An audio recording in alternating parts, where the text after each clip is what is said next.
જય હિન્દ મિત્રો. તો પાછા આપણે ફોઝી ટ્રેક ઉપર આવી ગયા છે ભાઈ. તો આજે પાછો ફરીથી આપણો ટાઈમિંગ લીધો છે અને પૂછીએ આપણે બોયઝને કે કોનો કોનો ટાઈમિંગ આવ્યો છે. ફર્સ્ટ ઉપર રહ્યો છે પિયુષ 4:54 ભાઈ. જોરદાર તાળી પડે ભાઈ. ભાઈ ગુર્દો હાથમાં આવી જાય 5 ની અંદર લાવવું અહીંયા એટલે અહીંયા બરાબર. આ ડિસ્ટન્સ વધારે હું દોડાવું છું, ઓછું નથી દોડાવતો બરાબર. પછી સેકન્ડ ઉપર રણજીત ઓર એક ટીયાનો બંધો બરાબર. અગ્નિવીરનો ગ્રાઉન્ડ છે તો કેટલો ટાઈમ આવે? 4:56 ભાઈ. જોરદાર તાળી પડે બરાબર. એ પછી નંબર 3 ઉપર એક નવો જ બોયસ છે અને એનું નામ છે ઇન્દ્રપાલ. કેટલો ટાઈમ આવે? 5:4 ભાઈ. જોરદાર તાળી પડે ભાઈ. 5:4 એટલે સમજી લો તમે કે ઈ અગ્નિવીરની તૈયારી બધું અગ્નિ ટીએન નથી કરો જરા કે છે.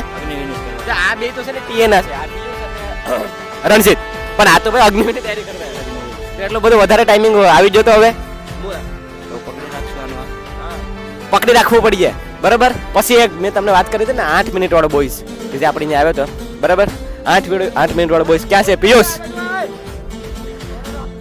જ્યારે આવ્યો હતો ને બરાબર ત્યારે આની પહેલા ટાઈમ લીધો તો પેલા લિસ્ટમાં નામ નહોતું, વયો ગયો તો નિરાશ થઈને વેટિંગ લિસ્ટ આવ્યું, પાછો આવી ગયો બરાબર. કેટલો ટાઈમ આવ્યો?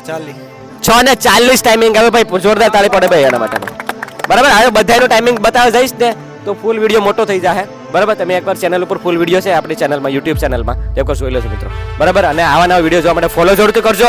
હજુ પણ કહું છું સમય છે એડમિશન લેવા તો કહી દો મને, બાકી પછી તમે ભેગું નહીં થાય. ઓનલાઈન બેસ્ટનું એડમિશન તો ચાલુ જ છે. ઓનલાઈન વર્કઆઉટ જોતો તો કહી દો છો તમે, બાકી ફ્રી વાળું વર્કઆઉટ તો છે જ યુટ્યુબમાં. ઓકે.